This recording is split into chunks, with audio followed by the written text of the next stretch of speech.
My name is Shalini Bharat. I am the co-founder of the Kind Business.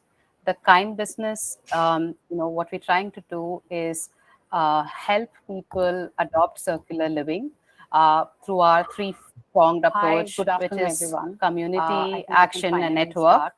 start. And we are excited to have a conversation with Sahar, who is the CEO of Bare Necessities.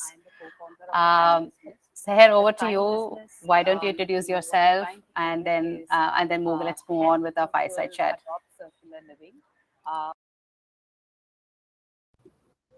Great. Thank you so much for having me. I'm so excited to be here, guys, and just speak with you. I was really intrigued by the Kind Business and your philosophy, so super excited to hear more about that. But just a little bit about myself. I'm Sahar. I'm the founder of Bare Necessities. I, have been an environmental nerd for a long time. I went to the University of Cambridge to study environmental law and economics. I worked at the WHO, came back, worked in rural Karnataka on solar energy projects, which were the most fulfilling, I think, of all of my time. And then slowly on the side, kind of started Bare Necessities with the mission to try and create sustainable products that are designed not to land up in our oceans and landfills. So really looking at integrity of design from the ingredients that we use, the way we manufacture, the women that we employ, and kind of create livelihood opportunities for. And then, of course, the aftermath of the product. So all of our packaging is completely recyclable, reusable, or fully compostable. And we're also trying to push innovation and kind of bring innovation to this industry of the FMCG industry, which has not seen a lot of innovation in the past 30 odd years. We've really been doing something that is dominated in the linear model with lots of packaging associated with it, lots of kind of chemicals and unnecessary kind of ingredients that are polluting to our groundwater, but also our health kind of in kind of the final end product. And of course, the packaging being single-use plastic and then contributing to the largest global garbage crisis of our lifetime that we've all experienced. So yeah, having said that, we're trying to challenge, the industry like we know it and create waterless formats of products that are, you just get a little sachet that's completely compostable, printed even with vegetable dyeing. You put the concentrate, into a jar or a dispenser, add water from your own home, and voila, you have hand wash and dishwash. And we're really excited to create more of these products as well. And since it's completely printed on vegetable dye, it's completely compostable. And yeah, the idea is to try and reduce our logistical footprint, try and reduce our carbon footprint, and just be very, very space efficient, and really, really try and challenge the FMCG industry as we've known it. Hey, Akanksha, how are you doing? Maybe you can start off by telling us a little bit about yourself and the Kind Business as well. Hi, Sahar. Thank you. So sorry for this late. I had some technical issues at my end. I was not able to log in earlier. Then I had to update my browser, and then here I am. So it's two of us. That's Shalini and that's me, Akanksha. Together we are the Kind Business. And what we are doing is we're trying to create something. So when we started our journey, we thought that, okay, everybody's saying about being slow, sustainable, organic fabrics. There are a lot of brand names that have, let's say, organic in them. But how do, as a consumer, I'm able to make better choices if nobody's clarifying those things for me, that they are true to their mission or not, or they're not. And that's how we came together and we decided to create this discovery platform called Kind Business. So we created our own evaluation framework wherein we verify their attributes, verify them on both environmental and social parameters, because that's what we think is critical for a consumer also to know when they're purchasing with purpose. And that's how we are, that's what we're doing at Kind Business. I'll get back to you. What we'll do is that we've lost little time in the coordination and everything. So I have few more questions for you. Let me go ahead with that, and then we'll spend some time about Kind Business and what we're doing. And it's so aligned to what you are also doing. Thank you for sharing your journey and your profile with us in great detail. I'm sure people in the audience also, they also want to know that who is the person behind Bare? Like, how did it come into the picture? So, the story and the profile always help. But there's one thing that in your profile that you say again and again, accidental entrepreneur. So can you shed some light on that? That why do you say that I'm an accidental entrepreneur? And if somebody else also wants to be an accidental entrepreneur and have something like Bare, what do you have in mind for them? Yeah, sure. That's a great question. So for me, I was working at SELCO Foundation, and I really loved my job. I was creating solar energy access to various projects, and it was very, very fulfilling. But everyone knew it at office. I was obsessed about waste. So there was a waste warrior or a waste picker community, an urban migrant community that we started to work with. And we worked with them to get kind of just put solar lanterns, um, and kind of give them some form of energy access. And while I was working with this community, I started to spend a lot of time just, on my bike at 5 a.m. in the morning, noticing the conditions in which they were segregating all of our waste. I really learned more about our waste infrastructure system from a ground up perspective. And, I think it just challenged me to put all of my bookish knowledge aside, and, just learn really, really from a very humble ground up perspective.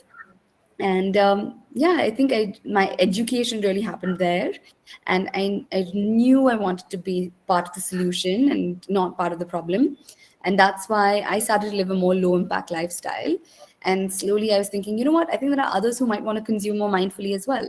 So that's why Bare Necessities was born, with the idea to make it easy and accessible for anyone else who's also looking to consume more mindfully, to have more transparency, with what they're consuming on a daily basis.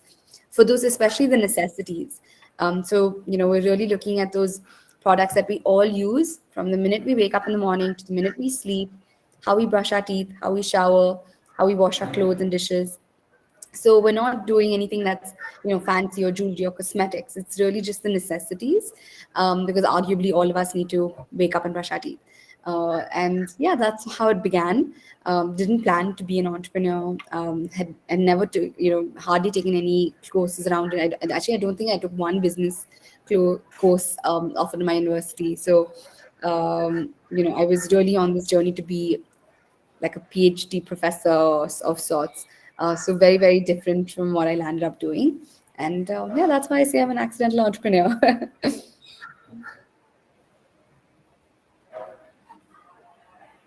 Sorry, I think you're on mute.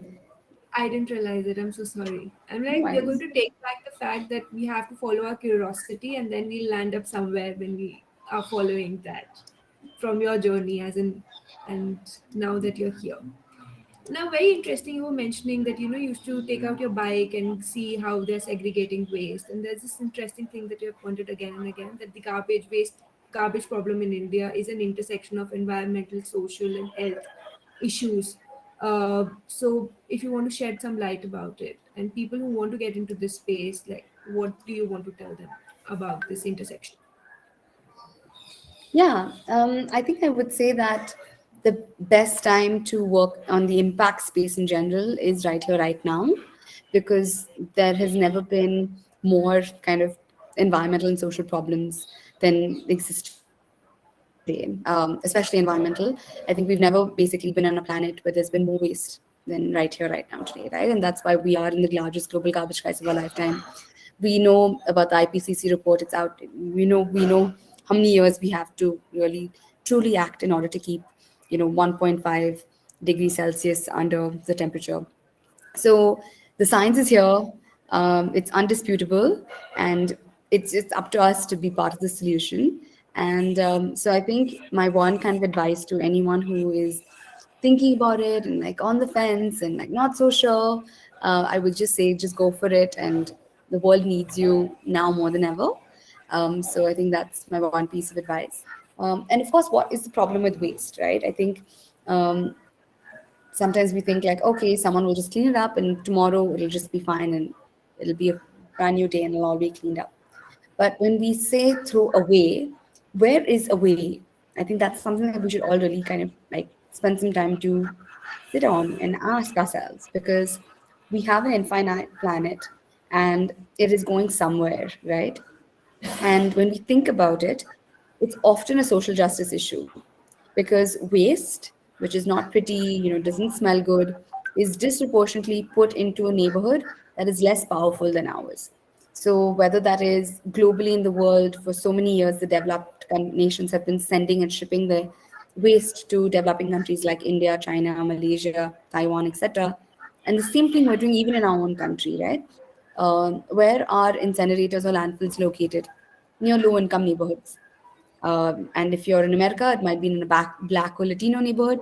It might be in a low income or tribal community or near Adivasi community. It might be on the fringes, right, of your city. So it says something quite important about our values, right? About whose lives is worth fresh air and fresh water, and non-polluting groundwater and ground.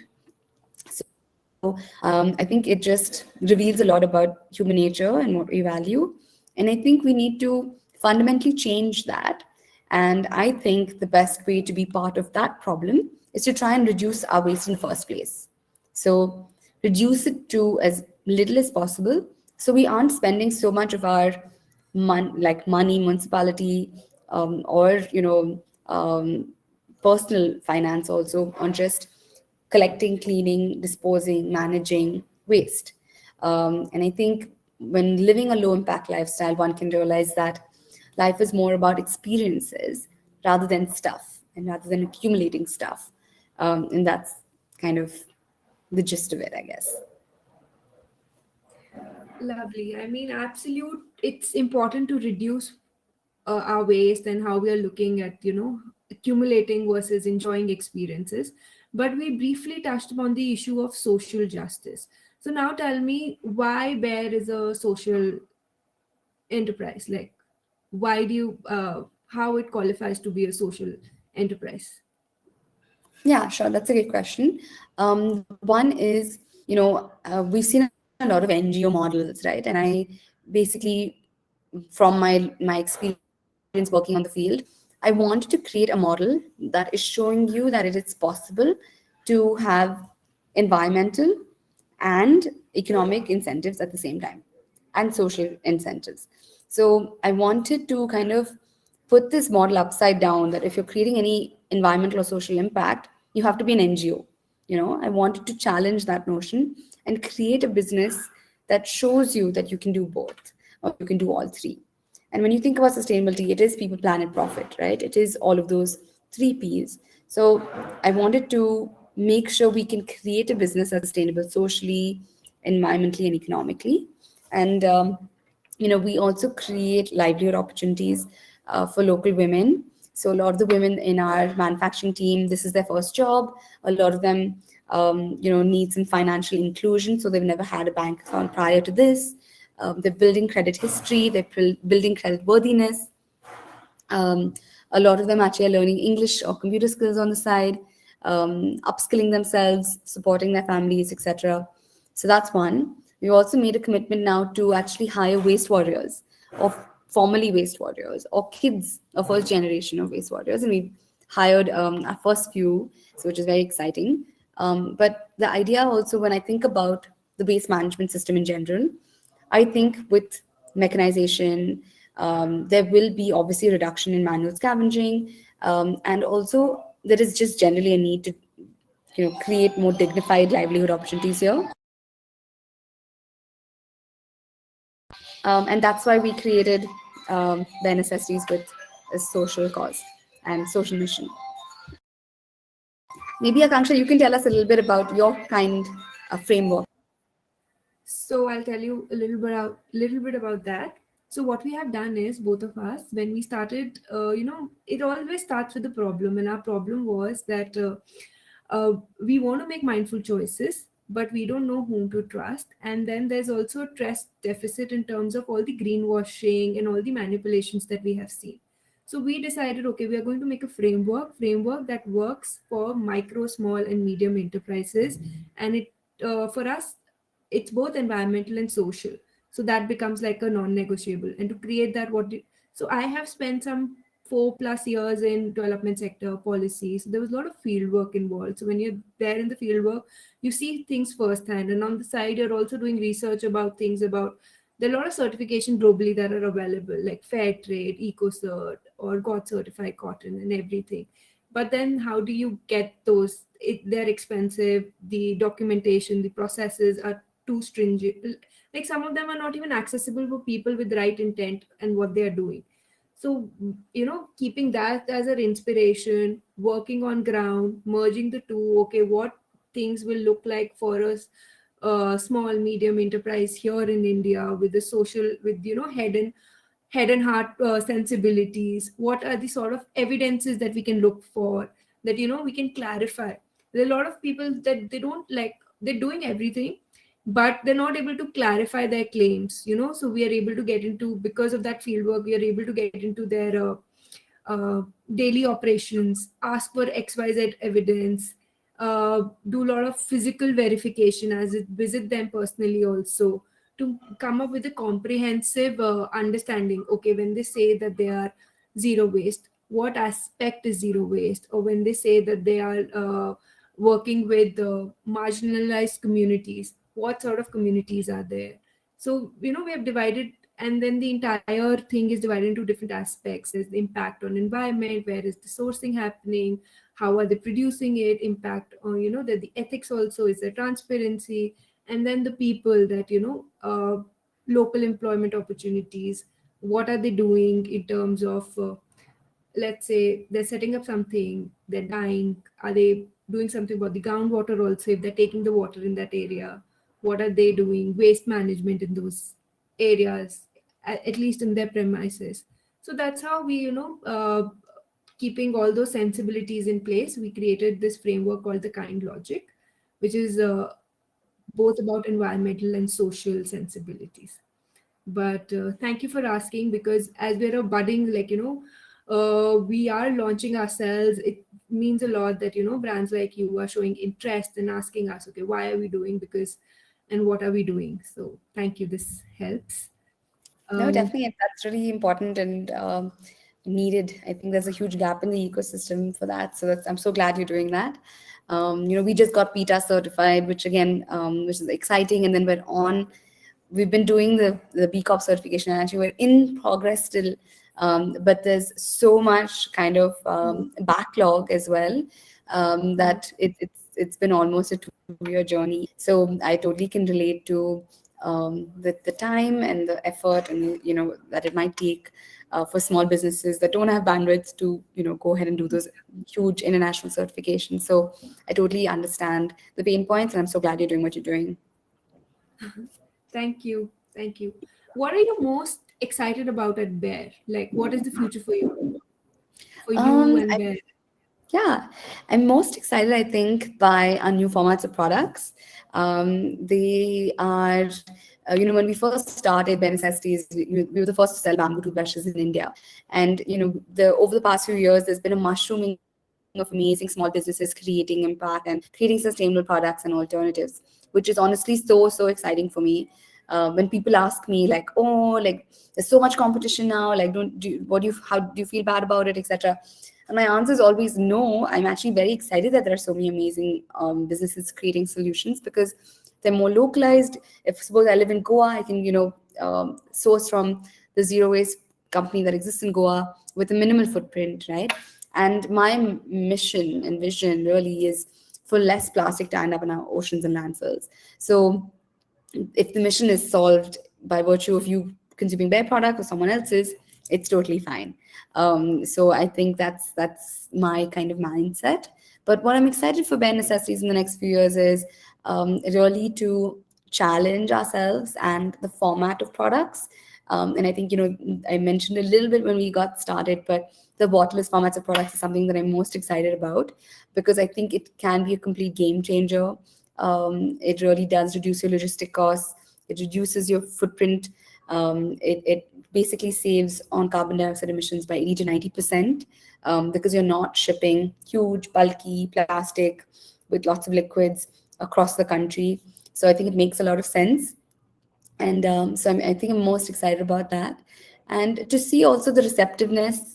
It's quite a new format for the Asian or even Indian market. So excited to see how it's received by customers and kind of how that journey unfolds with all of our new products. But yeah, I think it's been quite an evolution. We started with products. We did lots of talks and workshops to try and build a community around sustainability, and also to understand people's pain points. And then we would kind of keep developing our products and kind of keep using all the feedback that we get to improve. So it was, in a way, a process of co-creation. And then the pandemic hit. We massively were impacted in terms of like supply chain. We depend on, cocoa butter from Mason Cove comes from Pondicherry. We get coffee from fifth generation coffee producer in the Western Ghats. So all of that was massively impacted.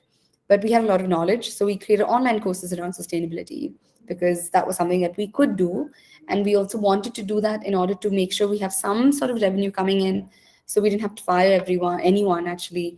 So we just did what we had to do. So in a way, the books, we created a book with Penguin called Bare Necessities: How to Lead a Zero Waste Life, and the online courses. And those were just pandemic pivots, right? So what is the vision for Bare Necessities? I understand that that question also comes with uncertainties of what might happen. But I think one thing is certain is whatever comes our way, we're going to be very resilient and innovate and see whatever we can do during that time. And that's what kind of makes us Bare, that we're excited and committed to kind of keep going on this path. And even though our path might go on different journeys, due to circumstances, the mission really is the same, about spreading awareness around sustainability and making it easy and accessible to do so. So yeah, it's just a little bit about us. I'm sure, I mean, even in the audience and here, we both also, we can take this back that, mission remains the same. For Circumstances sure. can change, but the Yeah. mission remains the same. And then you can just go ahead. You might have to pivot like you guys did, you had to focus on other things. But the future is that, you're very focused on the mission of not letting plastic enter the ocean and Yeah. ultimately. That's like a, I think for sure. And I think yeah. that's a really good segue for me to ask you, why do you think the world needs more kind businesses? I'll tell you very interestingly. I mean, I wanted to point it out during the conversation also when we were talking about, the temperature rise. There's this concept called Earth Overshoot Day. It's the day wherein, the capacity that the what we have used and what the Earth can, replenish in a year is is over. Like it cannot replenish. So I think in 1970s it was like 30th December. Our year ends on 31st December, and it was 30th December that okay, we have exhausted that many resources that Earth can replenish in a year. This year it is somewhere around 28th July.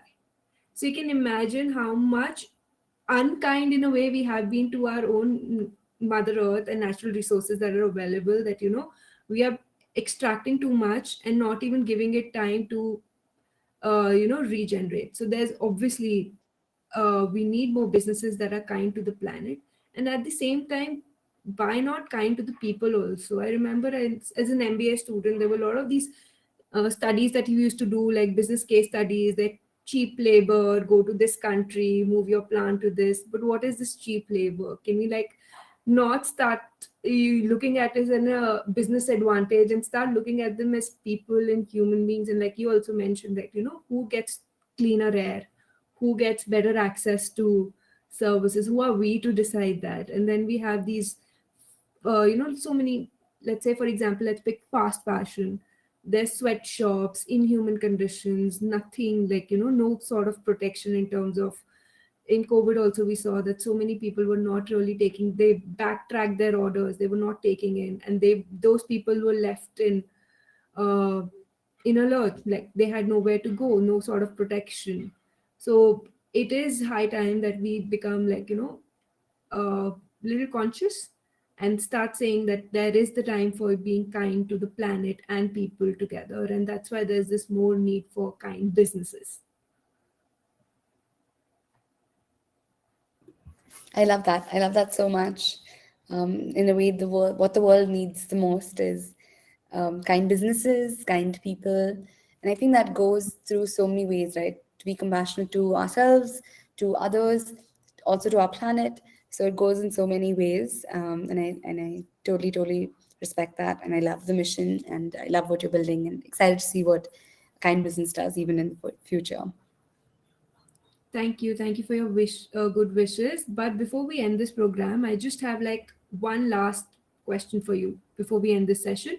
And this is like, you as a consumer, you as a founder, entrepreneur, what changes for you and what does not change? Like even when you're making your everyday choices, or when you are traveling, or however, like what changes for you and what does not change?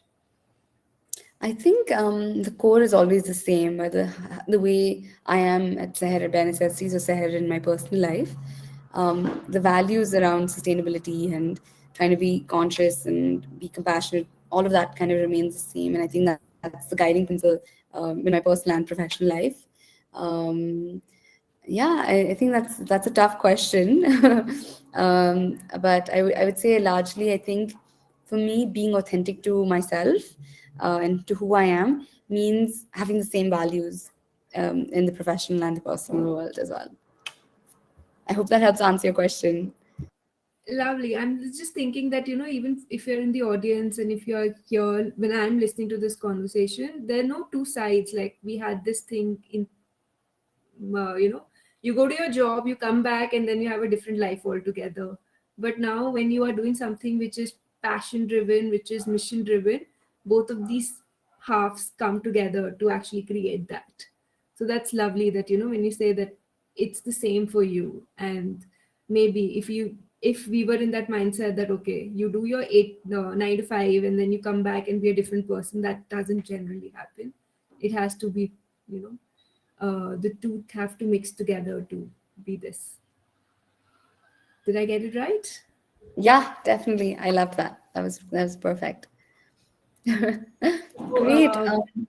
Thank you so much for that your time. It was really nice speaking with you. I've also left our website and my LinkedIn on the chat. I would love to connect with you and of course other in our room who've attended this. I would love to hear more about what you're building and what you're doing as well. Thank you, Sahar. Thank you from both of us. Kind Business is very happy for this platform that Rise gave us, and for you coming and sharing all this information with us. Our idea is that people in the audience also, if they're going to watch it live or record it, there's a lot of value for them. And when they are creating something which is passion and mission driven, this is something that they should refer to for sure. Thank you for being so candid and sharing your heart out and everything with us.